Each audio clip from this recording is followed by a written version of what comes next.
Hey all, Matt Donald here. So rather than tell you specifically what we're going to talk about this month on the Paleobites Patreon at patreon.com/MatthewDonald, which I don't know, is going to be some Jurassic Park property or some crap. I don't know. I thought instead the best way to advertise this is by playing a clip of last month's episode where I talk about the fever dream that is the Dinoverse books by Scott Simpson. So roll the tape. And then she murmurs the line specifically to the GK Acrocanthosaurus. Again, I cannot stress this enough. A normal-ass Acrocanthosaurus. So kiss me already. I've only been waiting 100 million years. What the hell are these books? She falls in love with a normal-ass Acrocanthosaur. I'm so angry and mad about this that I'm mixing up these dinosaurs. And I'm a dinosaur nerd. I never do that. She falls in love with an Acrocanthosaurus and then only agrees to get together with the human that's interested in her when this human is merged with the psyche of that normal-ass Acrocanthosaurus. These books are insane! Ah! Anyways. Roar. Growl. Snarl. Bellow. Welcome to Paleobites, the podcast that knows that while geology rocks, geography is where it's at. My name's Matthew Donald, and each week I and a rotating series of guest co-hosts talk about and rate a different genus of prehistoric animal, be it dinosaur, mammal, arthropod, and so on. This week I am joined by someone who I imagine, speaking of knowing where it's at, I could just plop them in the middle of the wilderness and they can figure out where they are pretty quickly just from the local wildlife and biome, whatever. It's Natasha Krech. How are you? I'm doing well, and I do okay in North America. Yeah. Do you know GeoGuessr? Do you know that kind of thing? What's it called? GeoGuessr. No, I haven't heard of that. It's like this game. It's like uses Google Earth. It plops you into a random part of the world. Or you can narrow the search and you can pick by looking at like the signs, the roads, and like the language, and like you place a point and you see how far off you were. And people sometimes can figure it out in like 10 seconds. Sometimes it's like, oh wow, these signs, the way they're done, it's purely a Pakistan thing. I'm like, how do you know that? The autism is flowing. I mean, as someone with autism, I can say that. So it's like there are some things like this is an autistic hobby, like making a dinosaur podcast. So, yeah. Taste of the Tism. That's what this show should be called. But yeah, how are you today? I am doing well. Yeah, it's a good day, isn't it? It's a bit chilly out there. Well, it's not chilly. It's a bit crisp. It's fall when we're recording. Yeah, exactly. It's fall. It's Halloween-ish around. It's around that time. Yeah. Yeah. You got any fun costumes this year? Well, it'll really depend on my work schedule, Yeah. Because Halloween, unfortunately, this year is on a Tuesday. Oh, yes, it is. Ooh, you know what is coming up soon? There's already past what time this episode comes out. The solar eclipse. The annular solar eclipse where it's like the moon's far enough away it doesn't quite cover the whole sun, but we're going to get a lot of it here. That's what I've heard. Can you imagine being back before knowing a lot about astronomy and seeing that thing like, oh my god, the world's ending. Or it was a sign from the gods. A sign from the gods, they're not happy. Ra is displeased. Or somebody. Well, Ra would be the sun god. So Ra is the sun god. Yeah, so that's what I'm trying to know. Who are the sun gods? Apollo, Helios, I guess for Greek. Did Norse have a sun god? Oh yeah, Sana or Sol, I think. I don't remember if the Norse had a specific sun god. I think they do. At least in terms of the video game Smite, they have a sun god named Sol, who's also like called Sana or whatever. I mean, there is a wolf that chases the sun and moon. Yeah, I know those. Hati and Skull. Yes, I know those. Chase the sun and moon. Yes, I do know those. I don't remember, because I've dived into some Norse mythology. I don't remember a specific sun god. I like the different, how aggressive the Norse explanation for the sun, the moon setting is compared to the Greek, where it's like the Norse is like they're being chased by wolves. The Greek, it's like, oh, it's just Apollo on his chariot. It's just... I mean, the Norse are also in some ways a bit more interesting because their mythology is cyclical. the Yes. gods can and will die, but in a way that the Right. new generation of gods will be reborn. Exactly. Isn't like some interpretations of Ragnarok not so much that it's a prophetic thing, but it's actually already happened, and then the survivors were the humans that like eventually became modern day or something. I've heard that one in a few smaller circles. That also could be when they tried to anglicize it. Well, not Yeah. Christianize it. Like, Yeah, I had an acquaintance who talk about like believed that Ragnarok happened, and two of the main people who survived were Adam and Eve, and thus Christianity. yeah, I've heard some. That's clearly Christians coming in. It's like, no, okay, you can keep some of your culture, but Right. this is the real religion. I mean, Yeah. kind of like how a lot of the times in the older mythologies and older religions, a lot of people don't seem to realize this. They don't like the whole thing with like, again, to get into real theological debate here on this paleontological.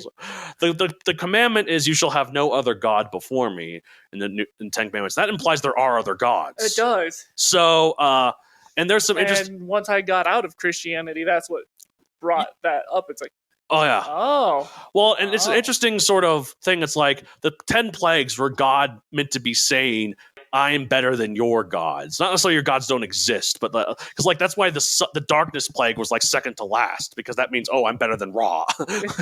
But then like also there's a really fun detail in the masterpiece of a movie, The Prince of Egypt. You've seen Prince of Egypt, right? Oh yeah. Yeah, it's a wonderful movie. Stunning piece of I animation. love that. It doesn't matter if you're religious or not religious. That is a movie that everyone can agree on is incredible. Stunning Somehow, animation. it's a religious movie that like just everyone loves. Well, they put time into the animation, Right. And into the music, yeah, the story, yeah. They- There's a scene after the Death Angel disappears into the heavens. You can see the place it disappeared to when the stars, come back. Was the Belt of Orion. In Egyptian mythology, that was the domain of Osiris. Interesting.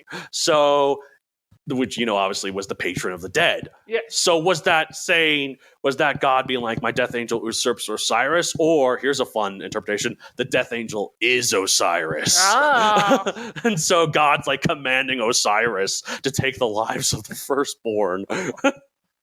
I mean, considering how unique Egyptian mythology can get, right? Like there's a couple of Yahweh was also just a very mean God. Like very, very. Yahweh was not a nice person at all. Anyways, on that note, let's talk about something that's just as horrifying as a death angel commanded by Yahweh, a spider. Oh, it's a spider. I hate spiders. They can all go to hell. That's where they crawl from, anyways. Look, I know you worked at the butterfly pavilion. Yeah, I volunteered at the butterfly pavilion, and that's why I got over my fear of spiders. But not everybody can. Look, to be fair, like, what is it called? Like, not conversion therapy. What's it called? Proximity therapy, or what's? I don't. The one where it's like you try and conquer the fear by having it in front of you a lot and just kind of desensitizing you to it. I'm sure there's an exact term, but I don't know it. Proximity theory or something, or therapy or something. Proximity therapy. But long story short of it, volunteering at the butterfly pavilion got me over my fear because I helped people hold a tarantula named Rosie, right? Who is a Chilean rosehair tarantula. Ah, yes. They can be incredibly docile. Yes. Well, people have pet tarantulas for a reason. Like, yeah. Well, there's also you got to know that there's some separation with tarantulas. Well, I guess that's true. I mean, yeah. Technically, this is oversimplifying, but in the hobby, there's Old World and New World. Right. Old World are the ones that you don't go into without experience. Oh, that makes sense, yeah, because like those are the African, they're the Asian ones. They're fast. Oh god. And they have medically significant venom. Right. They can't kill you unless you happen to be allergic. Right, and see that's the thing too. Like, I don't fear spiders. I'm disturbed by spiders because I know, especially in Colorado, none of them are going to hurt me here. I guess there's some brown recluses that you can watch occasionally. That like obviously those are bad. They are considered medically significant. Black widow, also medically significant. Yeah, black widows, obviously. But I'm usually like the house spiders, the other sort of stuff. You find it perfectly harmless. Yeah. But they freaky to me. The way they look and the way they move, in particular, is just very off-putting to me. I can see that. Like it's like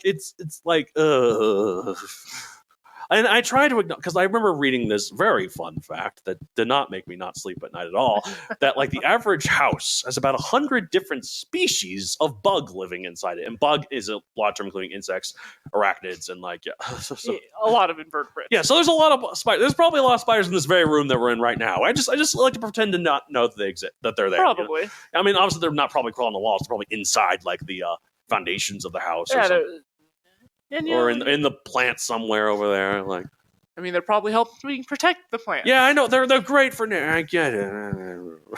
I'm scared of them. Anyways, they're talking about a big one. Talk about Megamonodontium. Which means giant trapdoor spider. It's based off the modern genus Monodontium.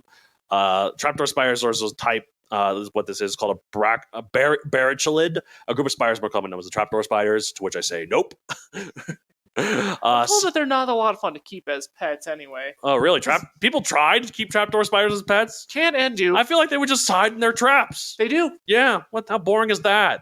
And the only time they get interested, stick your hand in that. Just drop a cricket. It's like, poor cricket. Cricket's like, why are you doing it to me? I tell you the temperature and everything, and this is how you repay me. That's how crickets talk, by the way. That's why I would hate to have Dr. Doolittle powers, because every time you go out, you hear a bunch of crickets saying it's 70 degrees, or like I want to have sex. Every animal will be saying that. Basically, if your doctor was like, I want to have sex, I want to have sex too. Where are you? I'm over here. Where are you? Just constantly. All right, so size 2 inches / 4 to 6 centimeters wide, with its legs spread out enough to comfortably fit in the palm of your hand. Nope. Carnivores. Its diet. Nope. Time mid to late Miocene, 16 to 11 million years ago. Nope. Location. I'll give you 3 guesses. The first 2 don't count. Australia. You got 3 guesses though. The first 2 don't count. What's some of the other 2 guesses? Sonoran Desert of North America. Yes. And Sub-Saharan Africa. You were correct the first time. It's Australia. Of course it is. Of course it's Australia. Where else would it be? Also, nope. Described in 2023, actually just a few weeks ago, as a recording. Pop culture appearances, nope. And may it stay that way forever. So this thing was discovered recently. It's like basically like, again, the paleontological theme of like, what if everything was bigger and worse back in prehistoric times? This is a trapdoor spider that is 5 times the size of modern trapdoor spiders. So, nope. So one thing that's nice about trapdoor spiders is you don't see them a lot. They like to hide. Yes, I mean, they're traps. They like to be ambush predators, so you're not going to come across them very often. Well, it's kind of like part of our, because I was looking this up, like I read there's this like a scientific sort of study on like why are people so afraid of spiders, like in terms of it's an evolutionary thing. Maybe one of the issues, like, because we're also afraid of holes. Like when you see a hole, we instinctively think there's something in there. I mean, and oftentimes there is. Predators hide in burrows.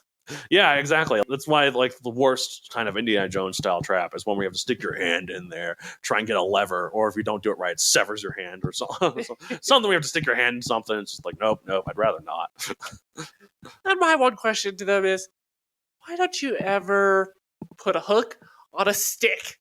Because then that wouldn't be exciting. There wouldn't be a movie, you know? My favorite one of those movies, I know I get off topic a lot of this. I just think about those kind of movies. It's funny that there were National Treasure movies, wasn't there? Just the idea of there being an Indiana Jones or Da Vinci Code style thing, but for American history specifically. That was a really wacky series. And I want to know, it's been 16 years. What the hell was on page 47 that Nicolas Cage said to the president when he looked at it? He said it was life-altering. Maybe the reason there hasn't been National Treasure 3 is because they haven't figured it out. Probably not. Because the second movie was successful.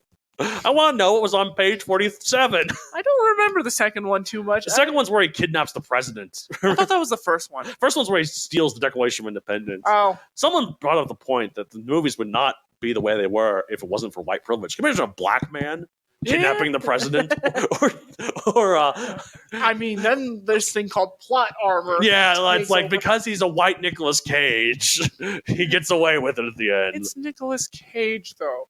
Yeah. Who's gonna believe it? Yeah, it's true. I mean, I actually know if Nicolas Cage, the real Nicolas Cage, kidnapped the president right now, I'd be like, well, it's just a day that ends in Y. Or Nicolas Cage is a president was madman. probably in on it if Nicolas Cage actually did it. Yeah.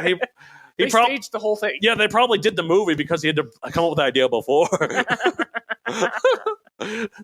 What are some of the things we can get away this guy with? He already stole the Declaration of Independence, did a heist to steal it, which is pretty cool. But it's Nicolas Cage. Yeah, he has a dinosaur skull.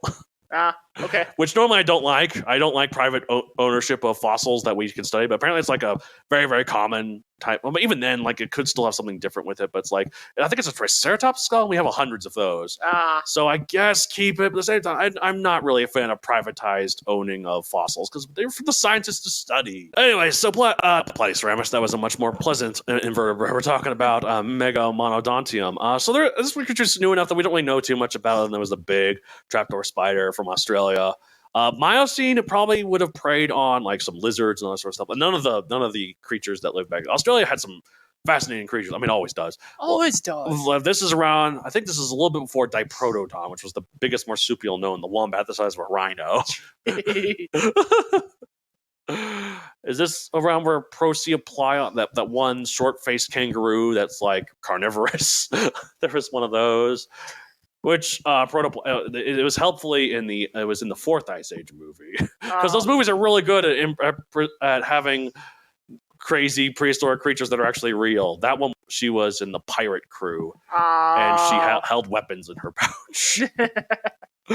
Those movies are creative. But Megamon. It's just, what do you say about it, man? I love how the clickbait seems to, because I didn't realize it was this small. It's like 2 inches. I'm like, that's whatever. But the way media was hyping is like this giant spider found in prehistoric Australia, and shows the images of this rock and there's a spider. It's like clickbait. It's just a lot of spiders are smaller than you would think. Yeah, and you know what? Good. I don't want a big spider. I don't know what I'd do. There was. Have you heard of the game Grounded? Don't think so. Okay, so it's a survival game. Those survival games where you're out in the woods, have to build a shelter, collect resources. Yeah, I'm not really a fan of those. There's one called Ark Survival Evolved, which is about dinosaurs, so obviously I should be getting into that one. But but this one, Grounded, it's like, what if you take that concept and apply it to like a Honey, I Shrunk the Kids sort of thing, where the environment is, just a backyard, and there's spiders, and there's, other sort of stuff, and it's like, I've heard some people playing. It's like it's more terrifying than any horror game you can think. If you get caught in a web and you hear the spider coming, it's like it activates some weird lizard part of your brain that didn't expect this kind of terror to be. It's like, get me out of this thing right.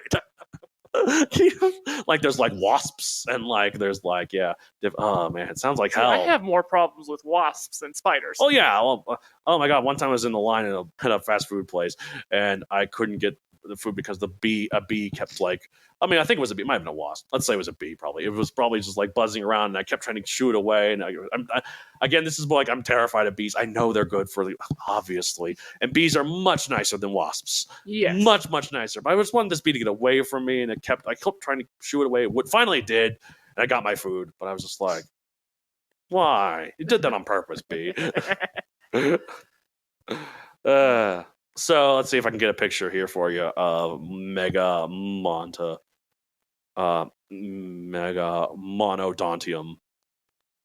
Not Megamind. Google, shut up. Okay. Yes, the almighty Google. So here's the fossil. Okay, yeah, I could see how the fossil would make it look bigger because they've got nothing. Yeah, there's nothing to reference for scale. Yeah, so it might look big, but to know that it was really only 2 to 4 inches. Here's an artist's impression, which also makes it look big, especially with those birds in the background. So it looks like a lot of primitive spiders. Yeah, that Australia still has around. Yeah, it was probably pretty stocky. Oh yeah, like a tarantula, which is Tarantulas and trapdoor spiders are two different families. By the No, way. I know they are, but one thing that made me want to never go to Australia. I mean, at first I was like, oh, okay, I'll go there, but I'll stay away from the wilds. And I'm like, oh no, these things are too huntsman spiders. I hate them. I hate the fact they are the most terrifying spider. The fact that they're big and gangly, and also kind of like a mix between a daddy long legs and a tarantula somehow, and the fact that they're aggressive. They're not aggressive. Yes, they are huntsman spiders. There's like They're aggressive towards other insects, but There's they're like a actually video I saw of this Australian. They were having some slumber party or something. And then this huntsman came. They put a cup on one of the huntsmen ones. And the huntsman started fighting its way out. that doesn't surprise me. Every time I've captured spiders to remove them, they put up a fight. Yeah. I recently had to get a black widow out of a bad place in our backyard. Yeah. I use a cut in half water bottle and a paintbrush to do so. Yeah. And it didn't like being in the cut in half water bottle. No. It was scrabbling around, but I put it out where I wanted it in the ditch next to our house. That's good. So, like, yeah. But it was a full-blown female black widow. Yes, She was a beauty. Oh, yes. Probably had an egg sac that if you killed her, all the little. Well, if she had an egg sac, she wasn't near it. Yeah, I guess that's true. Look, I give spiders a lot of crap, but like, it's I get that they're just animals like any other. They can't control how creepy they look. No. Some of them can have kind of cute personalities. I've seen like some people try to say, "Oh, look at the jumping spiders; they're so cute." Even those terrify me. Like, no, like some of that's even more wrong. It's like an uncanny valley. Those big eyes looking like no, I don't want it. No, I'm such an arachnophobe. I hate this thing. Rating at 165 million. How about negative 65 quintillion? That's my rating. What about you? What do you rate this thing? I mean, it's a trapdoor spider. Those are a unique family. Yeah. So, we'll give it a solid 20. Oh, 20 cool. million. 20 million. Cool. Good for you. Well, the spiders, they occupy their niches. I don't think we rated Platyceratops now I think about it. I think we forgot to do that. That's okay. Let it be. I'll let it be. I rated 65 million bucks, that one, for its pearls. If anyone's keeping track of all the scores for that one. That one. Anyways.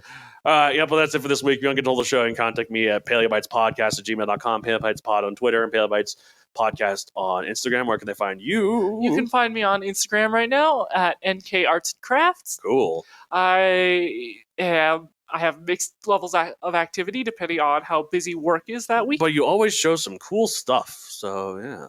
I have a book series on Amazon Megazoic available for print and Kindle. This would not have been in it because it was a bit after the dinosaurs. I don't even know if I included any spiders in it. I might have had a few, one or two, maybe mentioned ones. I don't know. I mean, not really a big deal. It's not really about them, So, that's it for this week. Say at the end of every episode of Paleo Bites, just nope. Nope. Itsy bitsy spider.